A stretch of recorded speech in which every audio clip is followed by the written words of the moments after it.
simple. There was no food. But not so simple, it wasn't because of a drought, it was because of a blockade.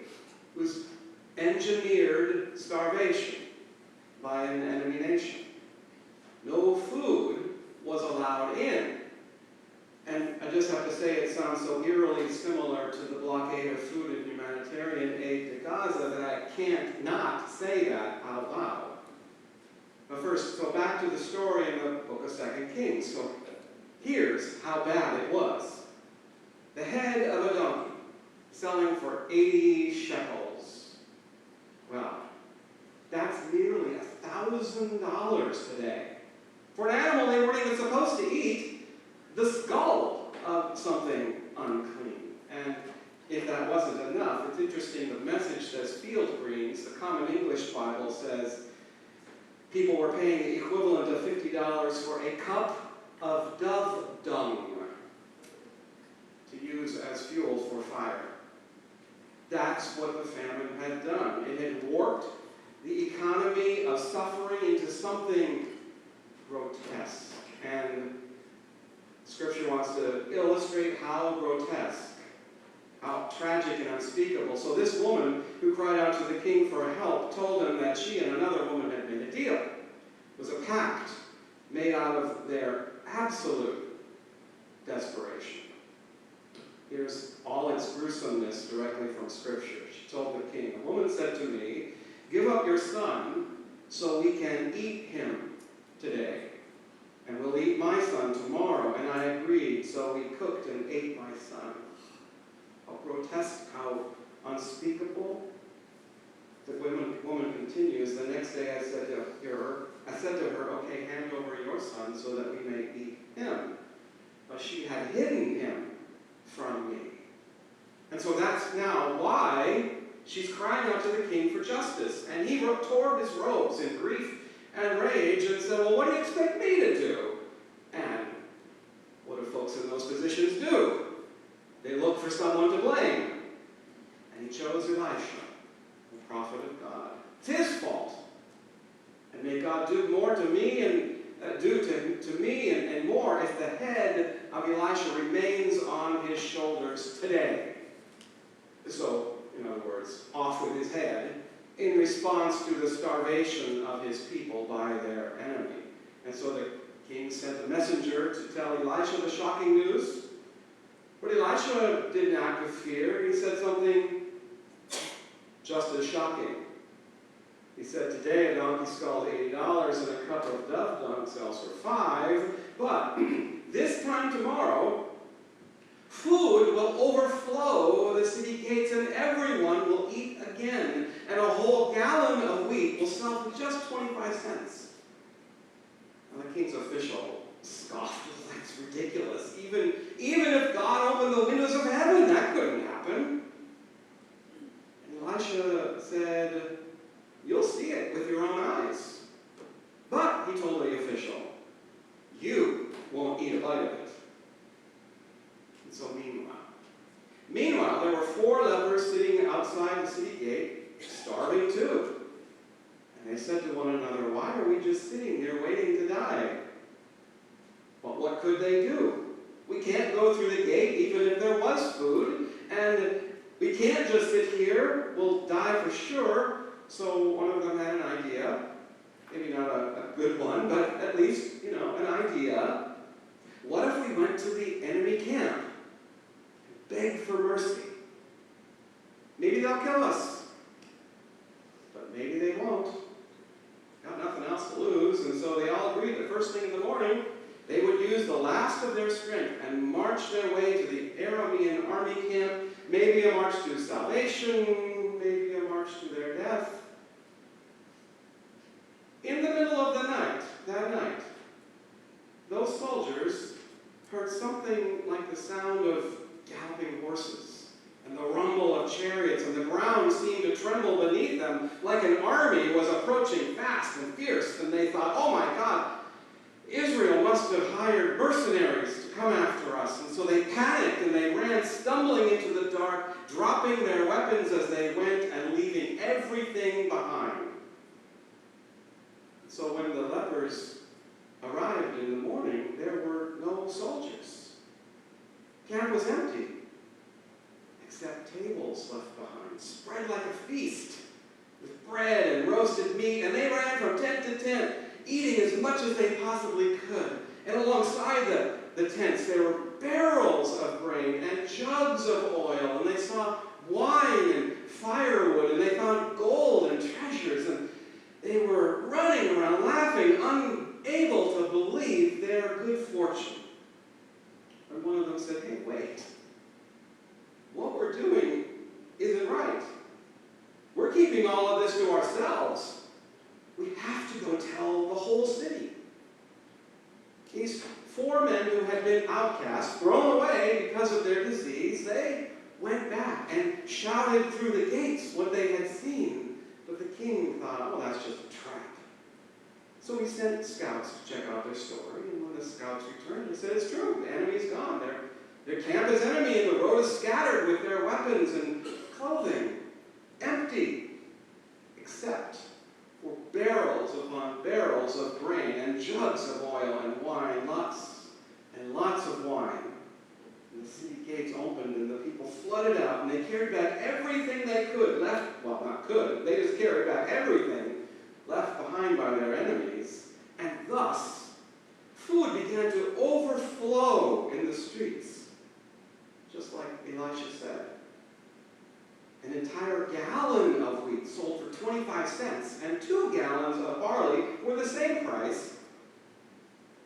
We've been following Elisha all summer, and we know that his miracles have repeatedly been about restoration, not this over-the-top spectacle. And this is no different. This famine doesn't end by some magic, but when discarded ones become the ones who bring life. This is this kind of healing ministry of Elisha's, the kind I've been talking about, to which we are also called, not just the healing of one body, but the repair of society itself. This prophet who once poured salt into poisoned water to heal the drinking water of a whole community, the one who raised a son, the one who multiplied oil for a mother who was drowning in so much debt they were going to take her sons into slavery. Well, this same prophet has now unleashed a flood of wheat and wine into the streets. And then here's how the story ends.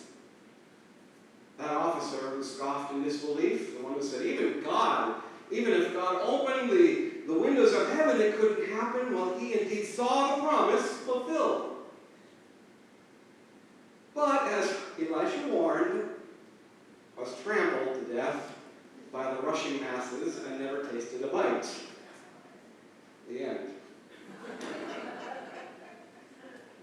So 4 lepers go back. There's a whole message in there, right? That, we're just going to let it be the end.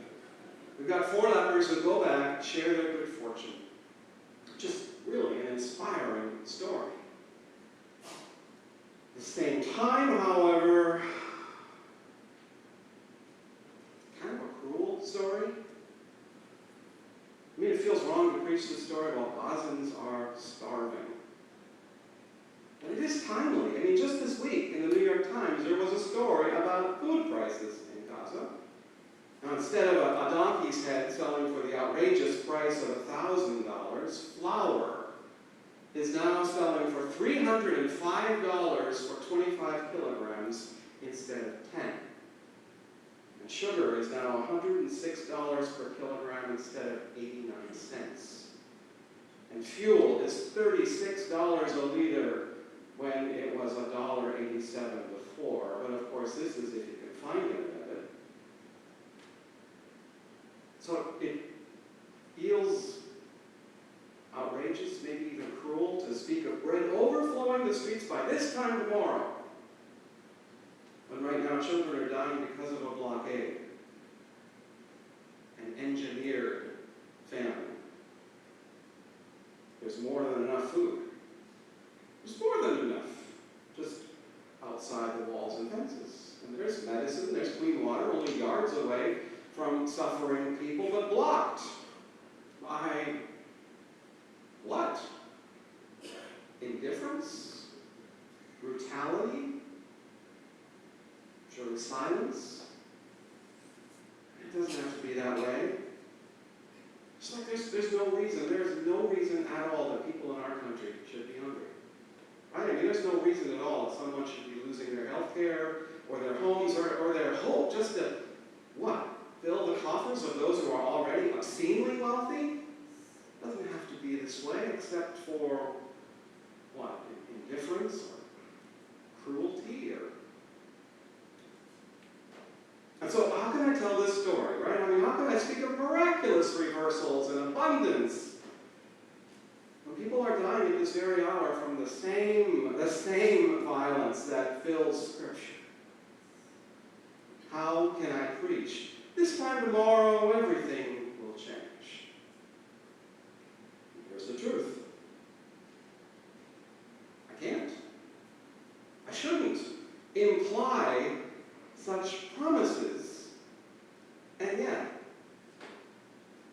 And yet sometimes the Spirit acts and the illogical happens. I can't deny that God makes a way out of no way. Long before I was born, my dad was nearly killed in a farming accident. He was a young farmer home alone, loading grain into the barn using an auger, which is a device made of sharp, rotating metal that moves grain upward and is dangerous. As kids, we're taught all the time how dangerous it is. Well, a horse bucked him into it, and he was trapped as it began to slice his leg away. Meanwhile, his uncle was driving home from town and realized I hadn't spoken for quite a long time and decided to drive up our long half-mile driveway just in time to find my dad and save him from bleeding out. He was left without a chunk of flesh in the back of his leg the size of a fist, but he survived. And the neighbors all banded together, like they do, to finish the harvest. And yet, in front of the same barn, my 2-year-old nephew Ryan was not spared from a farm accident. And why? I can't tell you why some prayers are answered and others are not. I don't know why the heavens sometimes open with deliverance and sometimes they stay shut. But this is what I do know. Today's Scripture begins with mothers who had to resort to the unthinkable because no one was going to come to help them. It wasn't just hunger, it was total collapse. And while most of us have never faced that kind of despair, some of you have come that close. The depth of a pain, the absence of hope, the feeling abandoned in your grief and unseen and left to fend for yourself because no one showed up. And then sometimes someone does. Sometimes just as you are about to give up, a neighbor knocks on the door with a casserole. And it's not that it fixes everything, but it reminds you you're not forgotten. And here's what I know. Those lepers had nothing to do but wait to die, or they could do something that might kill them. Walk into that enemy camp, but they chose to risk a hope for mercy. Mercy from those who had no reason to give it to them.